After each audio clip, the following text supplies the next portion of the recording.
olha, eu vou falar sobre o processo de militarização da proclamação da República no Brasil, né? Até porque historicamente, nunca houve um momento tão pertinente para se falar nisso, né?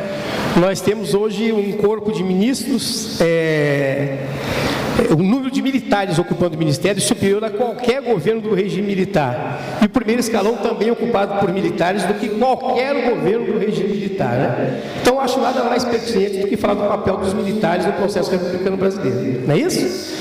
Bom, perceba bem. Sem dúvida alguma, inclusive o professor Tiago vai falar sobre isso, né? Sem dúvida alguma, a barriga que vai gestar o processo republicano é a Guerra do Paraguai, né? Por uma série de coisas. A Guerra do Paraguai permite a inserção em massa de negros na frente de batalha. A Guerra do Paraguai permite que oficiais brasileiros entrassem em contato com oficiais argentinos e uruguaios que já haviam tido um papel importante no processo republicano e já eram usinas de reprodução dos valores do positivismo na América do Sul. Não é? A Guerra do Paraguai produz um exército forte, não é?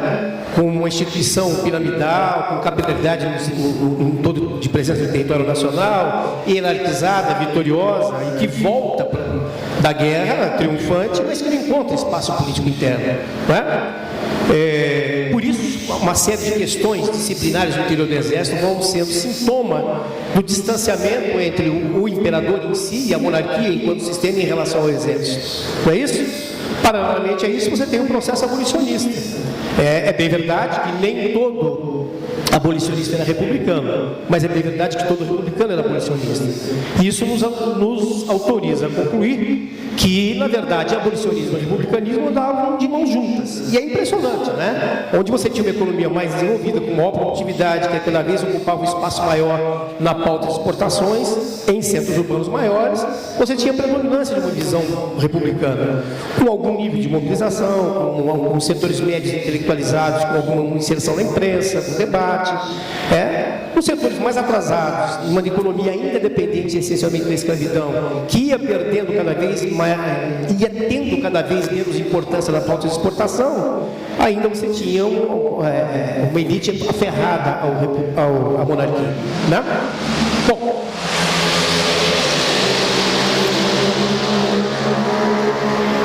Bom, enfim, esse processo é interessante que ele vai gerar, obviamente, no interior do Exército e outros grupos sociais, ele vai fermentar processos republicanos, concepções de república. A concepção de república que você quer, do Estado republicano que você quer, não é necessariamente o que eu quero. E aí, logo de cara, emergem dois grupos, né? Aquilo que se convencionou chamado grupo liberal, que tinha como braço forte a oligarquia cafeira paulista, que queria essencialmente um Estado descentralizado, com um grau acentuadíssimo de federativismo, não é? Queria grau zero de intervenção do Estado na economia para continuar preponderando o modelo latifundiário, monocultor, árabe, exportador independente, não é? E, sobretudo, queria um enorme, radical federativismo político. Até porque, no limite, o Estado, os paulistas, os cafeicultores paulistas não queriam saber de se submeter a uma economia, a uma política cambial e a uma centralização fiscal por parte do governo federal. No limite, dinheiro paulista do café tem que ficar com São Paulo. Por outro lado, então digamos que esses eram os homens de bolso, do bolso, da grana do projeto republicano, os homens das armas, não é? Que por fim vão ser os homens do coup de force, como dizem os franceses, né, do golpe de força, são os militares, que tinham uma visão ironicamente antagônica em relação ao grupo liberal. Os militares pensavam no Estado centralizado, portanto negavam o federativismo. Os militares, a tendência positivista militar, apostavam no Estado centralizado, apostavam num grau considerável de intervenção do Estado e apostavam no quê? Em algum nível de protecionismo alfandegário, diferentemente dos paulistas liberais que queriam uma política livre e cambista, não é? Por que os militares apostavam nisso? Porque eles se alimentavam, pelo sonho positivista, de um rápido processo de urbanização, de crescimento, de desenvolvimento industrial, de diversificação econômica, e sabiam do papel do Estado, sabiam do papel do protecionismo, e sabiam que era necessário você ter uma política intervencionista por parte do Estado. O que ninguém contava nessa história toda é com o surgimento de uma terceira vertente, formada pela ala dita radical do Partido Liberal e alguns setores do próprio Partido Radical no final, não é? Essa é uma ala muito difusa, formada pelos segmentos médios urbanos mais politizados, constitucionais liberais, intelectuais orgânicos, alguns deles vinculados à máquina do Estado, né? Alguns deles vinculados à máquina do Estado, militares de baixa patente, né? E entre eles uma figura que parecia ser um ponto fora da curva, que era o Floriano Peixoto, né? Agora, é óbvio que a grande liderança desses segmentos era a figura do Silva Jardim. Bem, esses segmentos, na verdade, eles não teriam condição de imprimir um rumo próprio, um perfil próprio ao processo republicano. Por isso eles não eram hegemônicos, né? Eram apenas setores mais à esquerda, dentro do espectro ideológico da época, não é? Muito bem, o que vai acontecer é que nos principais centros urbanos, a tal proposta radical, ela vai começar a fazer muita poeira, ela vai começar a fazer muito eco, ela vai ter uma ressonância junto a esses setores médios, uma capacidade de mobilização, e isso vai acabar assustando tanto os homens das armas, obviamente que por serem positivistas pensavam no processo asséptico de processo republicano, sem incorporação das camadas populares ao processo político, e isso assusta também as oligarquias cafeiras paulistas, obviamente, que tudo que elas não queriam seria um processo republicano que questionasse a natureza da ordem dada, que questionasse o latifúndio, que questionasse a ausência de políticas públicas, que estendesse a cidadania às camadas populares, não é? E aí que você tem um processo interessante, não é? Por mais antagônicos e irreconciliáveis aparentemente fossem os projetos positivistas dos militares e o projeto liberal da oligarquia cafeira paulista, você vai ver que o fruto tanto do processo republicano, que termina com o golpe de 15 de novembro, quanto a próxima temporada que se abre, que é a da consolidação da República e da promulgação da Constituição de 1891, você vai ver que militares e oligarquias cafeiras paulistas fazem uma espécie de pacto para garantir uma hegemonia que isolasse esses setores radicais, não é? Bem, o que nós vamos ter como consequência disso, né? Neste processo de isolamento de setores radicais, há uma perseguição implacável, ao ponto, por exemplo, do Silva Jardim ter que se autoexilar, sair do país, morar na Itália, os filhos passavam por bullying na escola, você tinha espancamento de militantes, ele próprio sofre uma série de boicotes, esse tipo de coisa, né? Bem, esse processo de intensa repressão sobre o que se convencionou chamar de jacobinismo, né, essa ala radical, acaba desfigurando o movimento, enfraquecendo o movimento, principalmente diante da República da Espada, onde os militares trazem para si a função de consolidar o processo republicano. Muito bem, o que vai acabar acontecendo? O último governo da República da Espada, que é o governo do Floriano Peixoto, não é? O governo Floriano Peixoto, que começa o governo dele com um ar titubeante, não se sabia ao certo por onde o Floriano iria, se o Floriano conseguiria efetivamente consolidar a República, se conseguiria combater os últimos bastiões de resistência monárquica ou não. Com o tempo, o Floriano vai se mostrar uma figura dura, séria, chamada esfinge, chamado Marechal de Ferro, enorme capacidade de reprimir eventuais focos de monarquismo, né? E ele tinha uma frase interessante, que diz o seguinte: quando eu acho que a República está em perigo, eu pego a Constituição e aguardo na gaveta, faço o que eu tenho que fazer, depois eu a recoloco na mesa, né? Ou seja, para ele quebrar a Constituição, quebrar as leis em nome de reprimir eventuais movimentos de reação monarquistas, era tranquilo, era fácil. Muito bem, o que vai acabar acontecendo é que o Floriano Peixoto, como nenhum outro político, nenhum outro governante da República Velha, ele vai adotar uma série de medidas de interesse social. Ele, por exemplo, vai quintuplicar as vagas no ensino fundamental em 6 capitais do Brasil. Ele, por exemplo, vai adotar uma política de congelamento do valor dos aluguéis no Rio de Janeiro. Ele, por exemplo, vai criar colônias populares, quebrando os especuladores, conseguindo baixar o fornecimento de alimentos para a população de baixa renda. Ele, por exemplo, vai criar uma política mínima de financiamento de habitação popular. Ora, isso significa uma guinada interessantíssima. Os nossos amigos aqui, os jacobinos radicais, que haviam ficado sem a liderança do Silva Jardim, que virou um movimento acéfalo, disperso, porque o Silva Jardim se mata, morre de forma trágica na Itália, acaba se referenciando no Floriano Peixoto, e ele acaba virando o ícone de uma possibilidade de um jacobinismo redivivo.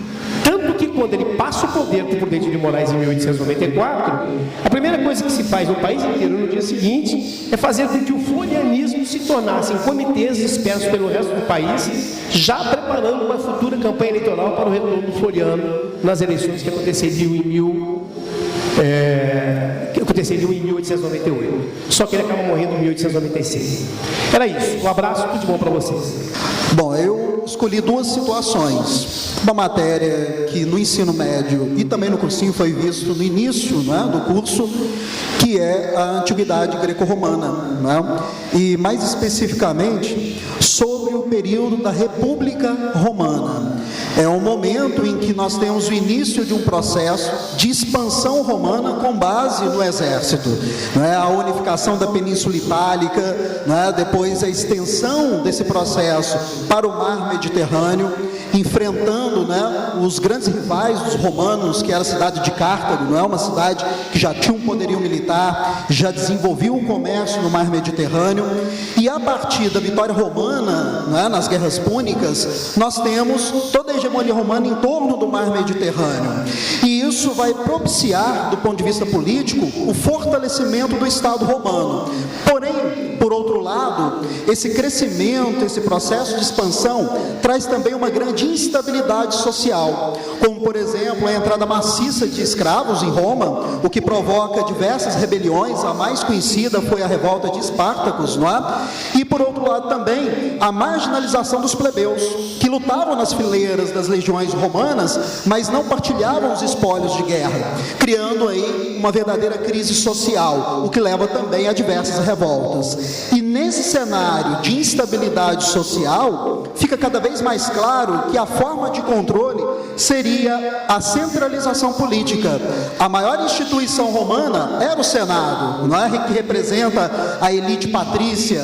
Porém, a necessidade de controlar todo esse processo caminha primeiro para as ditaduras de Mário e Silas. Depois nós temos a transição da República para o Império, onde o exército ele passa a ocupar um papel central, que é a formação dos triunviratos. E dentro ainda desse aspecto, é importante destacar o papel do direito romano, porque diante dessa instabilidade há diversas concessões que começam a ser feitas. A lei das 12 tábuas, um direito escrito, a lei da Canuleia, que permitiria o casamento entre patrícios e plebeus, a lei Licínia, que acaba com a escravidão por dívidas, inspirada em outro legislador, que era o Solo na Grécia.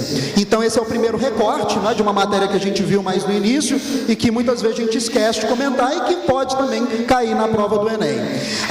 O segundo recorte que eu fiz, a gente já trabalhou isso de forma mais recente, é como que a China deixou de ser comunista para se tornar capitalista, a partir da Revolução lá de 49, que completa 70 anos, e teve como primeiras medidas a estatização da economia, a coletivização das terras, e também o desenvolvimento de um plano chamado Grande Salto para Frente, que acaba fracassando.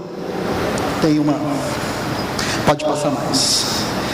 Veja, até a Revolução de 49, nós tivemos uma China que acabou com o Império milenar, fragilizado diante das políticas imperialistas do século XIX, com um processo republicano que leva a China a uma guerra civil entre os anos de 1925 até o pós-Segunda Guerra Mundial. E no pós-Segunda Guerra Mundial, o destaque do Partido Comunista Chinês, liderado por Mao Tse-tung. Bom, a Revolução Comunista, a via chinesa para o comunismo, não partiria do operariado, como proclamava o Marx lá no século XIX, o desenvolvimento capitalista, criando, não é, desenvolvendo as forças produtivas que tomam consciência e promovem uma revolução socialista. Não, no caso, o cenário socioeconômico da China era um cenário agrário, e era a partir do campesinato que se fortaleceria esses princípios do socialismo. Agora, diante desse cenário, o grande salto para frente, que seria uma modernização econômica da China por meio da industrialização, da planificação econômica, foi um tremendo fracasso. E esse fracasso leva, dentro do próprio Partido Comunista Chinês, a diversas críticas ao Mao Tse-tung. Pode passar. Essas críticas passam a ser perseguidas, não é? Em meio à Revolução Cultural de 1966. Não é?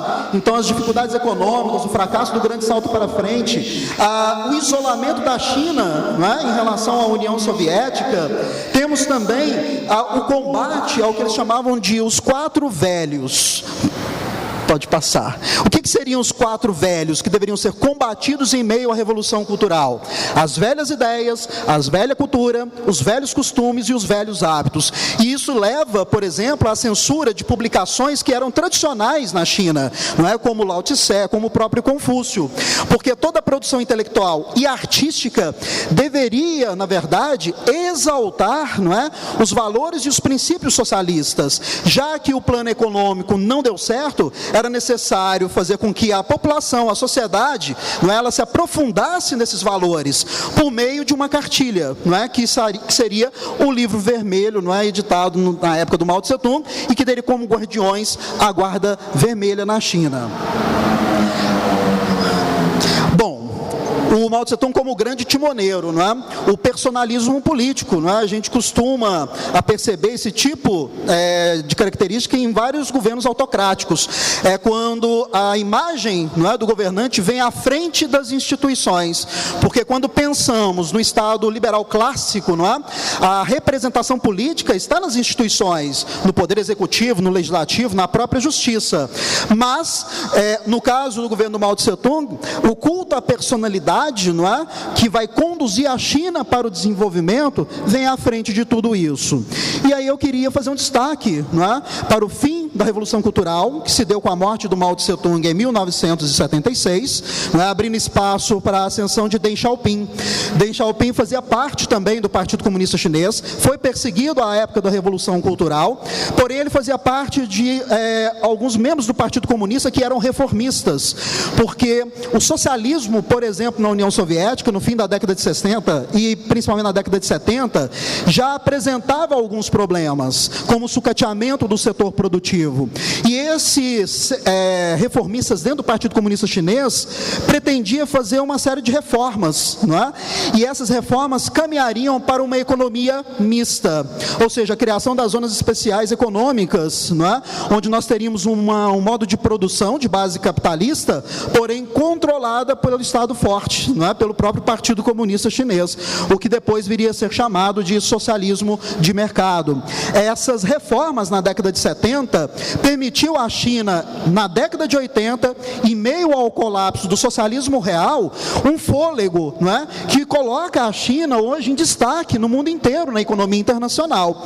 Claro que abre-se a possibilidade de fazer algumas discussões, não é, se existe a exploração do trabalho análogo à escravidão, não é, as isenções fiscais que atraíram multinacionais, não é? Se essa riqueza produzida na China, ela é partilhada de uma forma mais igualitária, não é? Como protagonizava aí, não é, os valores socialistas, não é? Pelo menos marxista. Isso pode ser discutido, mas o fato é que essas reformas foram essenciais para dar sobrevida, não é, à China em meio à queda, por exemplo, da União Soviética, que também iniciou uma série de reformas na década de 80 no governo do Mikhail Gorbachev. A perestroika, por exemplo, também adotaria uma economia mista, não é?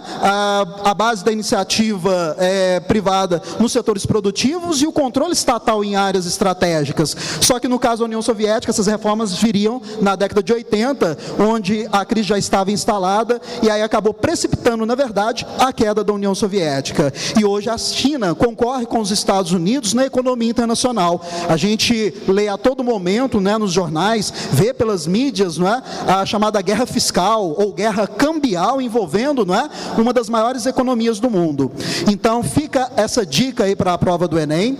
No mais, não é, eu desejo para vocês uma boa prova. Bom, então vamos começar a falar do segundo reinado. Dom Pedro II, ele assume o poder em meio a uma grande crise, que era a crise do período regencial.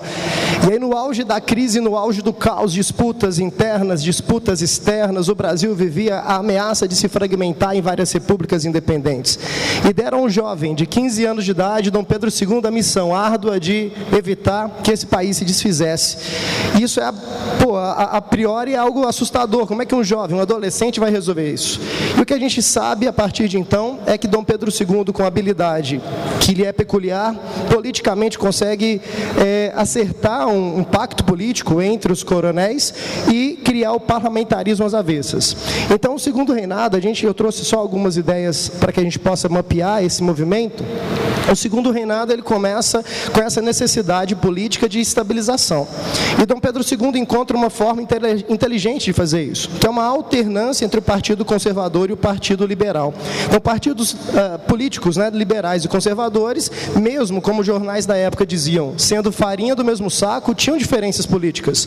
O Partido Liberal defendendo maior autonomia política, maior autonomia para as províncias, enquanto que o Partido Conservador uma maior centralização na região do Rio de Janeiro, a centralização do poder ali na região da capital do Brasil. E essa disputa, ela é, como eu disse agora há pouco, de maneira surpreendente, bem administrada por Dom Pedro II, quando consegue convencer essa elite de que, de tantos em tantos anos, eles conseguiriam se alternar no poder, liberais por um período, ora conservadores, em outro período, e isso trouxe uma marca importante do governo de Pedro II, que é a estabilidade política, algo que no período regencial e no governo do seu pai Pedro I não existiu.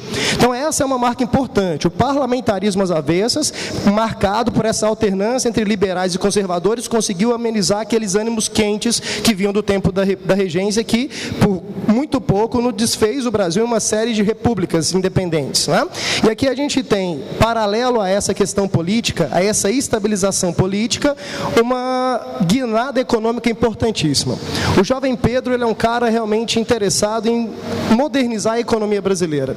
E o Brasil, desde a nossa independência, ele ainda vinha muito preso aos acordos que seu pai, Dom Pedro I, reafirmara com o governo inglês. Em 1822, quando veio a independência, Dom Pedro I reafirmou os tratados de 1810, mantendo o Brasil dependente da economia inglesa. E para nós, internamente, isso era um gargalo de desenvolvimento infraestrutural. Não havia como competir uma indústria nacional com essa indústria inglesa. E aí Dom Pedro II, muito jovem, muito próximo à idade de vocês, cria a Tarifa Alves Branco, em 1844.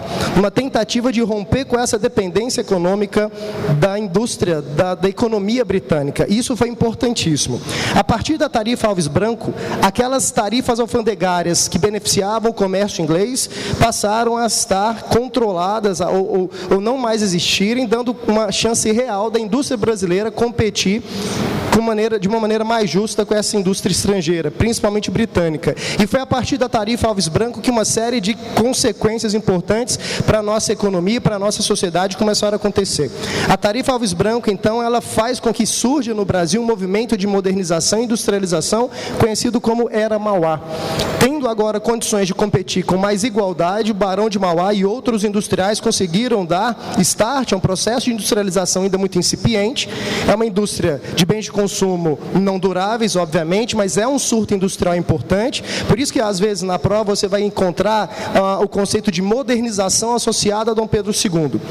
É uma época em que, então, a gente começa a receber investimentos, começamos a nos modernizar, além da indústria de bens de consumo não duráveis, a gente passa a ter ferrovias, a chegada do telégrafo, a chegada da telefonia, e essa sociedade começa a se dinamizar, né? Então, além da indústria, o café se torna uma atividade extremamente importante, e uma dica sempre que eu gosto de dar quando falo de segundo reinado, aonde foi o café, foi essa ideia de modernização. É justamente por isso que a gente tem, né, com a introdução do café no interior do Oeste Paulista, a chegada também no interior do Brasil, das estradas de ferro que ligavam o interior ao Porto de Santos, da indústria concentrada na região de São Paulo. Então, os cafeicultores dinamizaram as suas atividades econômicas, dividindo um pouco desse capital com o investimento nas indústrias. É por isso que as indústrias brasileiras estão concentradas na região de São Paulo, e, além disso, o telefone e o telégrafo, como disse, ajudavam nesse desenvolvimento. Então, o que a gente começa a perceber é que, a partir daqui, a Inglaterra, que até então tinha amplo controle sobre a nossa economia, acabávamos, então, dependentes desse modelo, reagiu da pior maneira possível, tentando impedir o surto de desenvolvimento e modernização. Então, aqui a gente tem algumas consequências da tarifa Alves Branco e nessa relação com a Inglaterra, né, que foi a primeira reação imediata, a Bill Aberdeen. Então, a Inglaterra, ela já tinha assinado alguns acordos com Dom Pedro I, forçando ou exigindo ou, de alguma forma, pressionando que a abolição viesse. Então, desde a independência, havia uma pressão externa para que o negro fosse liberto no Brasil, para atender uma lógica imperialista britânica, que queria ter agora milhões de ex-escravos como consumidores de seus produtos. E aí, esse discurso, né, pró-abolição, ele foi sendo postergado, e agora, com a tarifa Alves Branco, numa reação mesmo, né, de tentar punir o governo brasileiro, o governo britânico proíbe o tráfico de escravos internacionalmente. A reação brasileira ao Bill Aberdeen, a proibição do tráfico internacional de escravos, é a tarifa Alves Branco. O Brasil, por sua vez, lei para inglês ver, vocês já devem ter ouvido essa expressão, né, reage quase que de maneira infantil à proibição do tráfico internacional de escravos, dizendo: não, tudo bem, você quer proibir o tráfico? Beleza, eu também proibi aqui, estamos juntos. E aí então começa uma série de rupturas e decisões nessas relações diplomáticas entre Brasil e Inglaterra. E o auge dessa tensão fica conhecido como a questão Christie. Então, o embaixador no Brasil, né, o seu sobrenome é Christie, por isso a questão Christie, começa então a reforçar essa pressão sobre o governo do jovem Pedro, de Pedro II, para, de alguma forma, tentar ter acesso de novo a essas facilidades, esses benefícios de tempos anteriores, né? Esse acesso ao mercado brasileiro. E aí isso culmina numa série de eventos, né? Numa primeira oportunidade, um navio britânico ele naufraga na região de Porto Alegre, e o governo britânico exige, né? A carga foi saqueada pelos locais, e aí o governo britânico exige que o Brasil pague essa carga, indenize. O governo de Pedro II se nega, e a questão diplomática começa, então, a azedar. Em seguida, um grupo de militares britânicos, no porto do Rio de Janeiro, se envolvem numa série de problemas, de polêmicas, e acabam presos pelo governo brasileiro. E então, o embaixador Christie exige a soltura imediata dos marinheiros britânicos e que o governo formalmente pedisse desculpa à Inglaterra. Pedro II também se recusa, porque não faz o menor sentido. Os caras vieram para o Brasil, bateu em todo mundo, quebrou tudo, e a gente aqui pede desculpa? Tá louco, mano? E aí essa relação começa a se desgastar. No final dessa disputa, ou dessa questão Christie, é o rompimento diplomático entre Brasil e Inglaterra por um curto espaço de tempo. Entendi. E aí, só para a gente avançar nesse episódio aqui, né, para a gente passar adiante a bola, pressionado, como já disse o Saco agora há pouco, pela Guerra do Paraguai, militares voltaram empoderados dessa guerra, e muitos desses militares negros exigiram, pressionaram para que as leis abolicionistas, né, para que o escravo fosse liberto. E aí, só uma dica final, cara, deem atenção ao protagonismo negro na luta abolicionista, né? Então, o André Rebouças,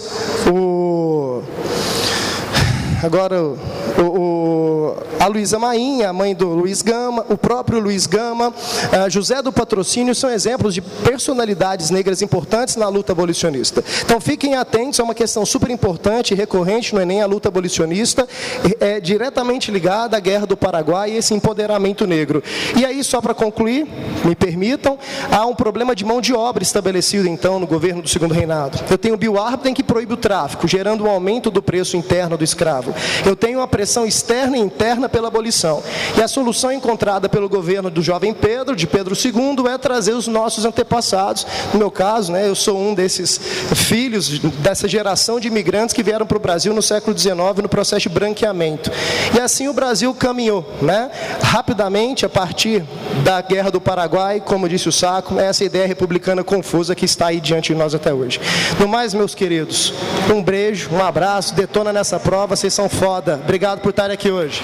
Para vocês aqui é fazer uma comparação entre duas grandes correntes que se colocam no debate, que qualifica o debate ao longo do século XIX, que, como sabemos, começa o período contemporâneo. Em certa medida, esse debate, essa confrontação, ela implica em resultados que são sentidos até os dias de hoje. Todos aqui sabemos bem, o capitalismo se consolida na esteira da Revolução Industrial. Um processo de mecanização em curso no interior das fábricas, desde a Inglaterra, envolvendo o conjunto da Europa e depois se alastrando para o Japão na Ásia, os Estados Unidos na América do Norte. A partir daquele momento, a ordem capitalista e burguesa, ela se consolida e delineia-se a partir dela uma sociedade dividida rigorosamente entre os que detêm a força de trabalho até o momento em que alienam, ou seja, os trabalhadores, eles vendem essa força de trabalho e o fazem por um valor muito menor do que aquele valor que realmente a sua força de trabalho foi capaz de produzir. Do outro lado, uma minoria detentora do capital, compradora dessa força de trabalho, a burguesia, ela o faz imbuída de um propósito central, qual seja o de acumular o lucro.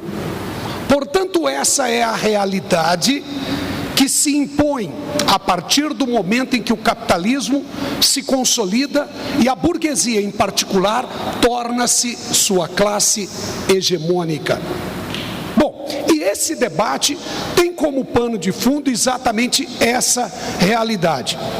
De um lado, os liberais. E quando eu aqui falo sobre os liberais, eu estou invocando desde o século XVIII, se formos um pouco mais atrás, desde o século XVII com John Locke, depois no século XVIII Rousseau, Voltaire, o Montesquieu com a sua famosa teoria dos freios e contrapesos, mas também estou falando do Ricardo, o David Ricardo, do Adam Smith, enfim, desses caras que de certa maneira chegaram à seguinte conclusão: a prosperidade econômica, ela é possível. E é a prosperidade que fará com que as pessoas se satisfaçam. A satisfação gera nelas exatamente o que? Um sentimento de felicidade. Bem, é isso que nós queremos. É isso que nós pleiteamos. Uma sociedade constituída por indivíduos felizes. E a felicidade virá com a prosperidade. Contudo, a prosperidade que nós tanto nesse momento desejamos, só nos será possível se tivermos a coragem, a capacidade, o atrevimento de acabar com tudo aquilo que de alguma forma nos impede de ser felizes.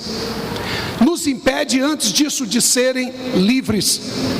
Então o discurso da liberdade ganha relevo no final do século XVIII e passa a ser a bandeira, provavelmente a única que naquela época se hasteava para a ideia da prosperidade.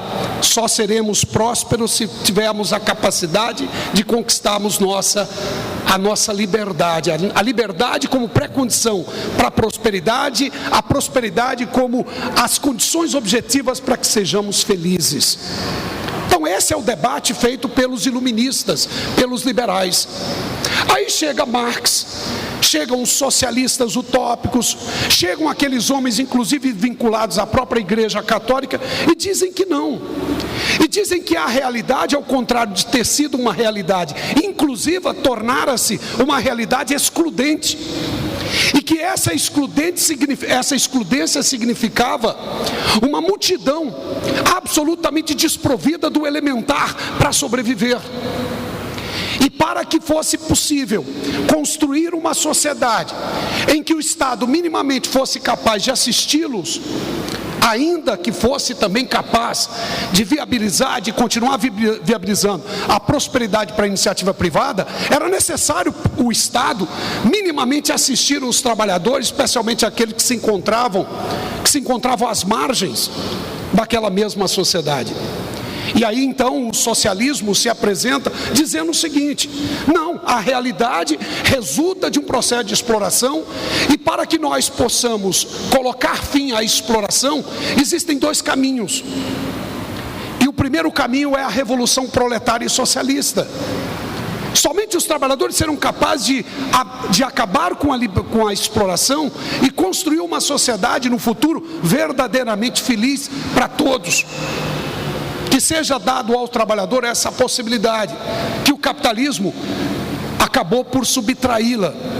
Então o Marx, o Engels, os socialistas revolucionários demais, os anarquistas faziam essa análise.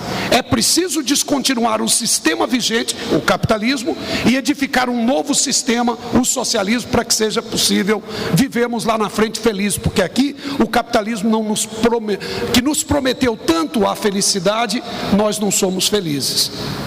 Também é importante salientar que lá no século XIX também aparecem os socialistas que apregoavam reformas, não propriamente a revolução. Defendiam em certa medida a coexistência pacífica e harmoniosa entre as classes trabalhadora e a classe capitalista. Estou me referindo ao socialismo utópico, ao socialismo cristão. Pois muito bem, eu acho que o Enem da próxima semana deve, em certa medida, pontuar esse debate, porque ele é, grosso modo, em última instância, o que permeou, o que deu origem a todo o debate, a todas as disputas que se colocam ao longo do século XX. Boa prova para vocês. Um abraço. Tchau.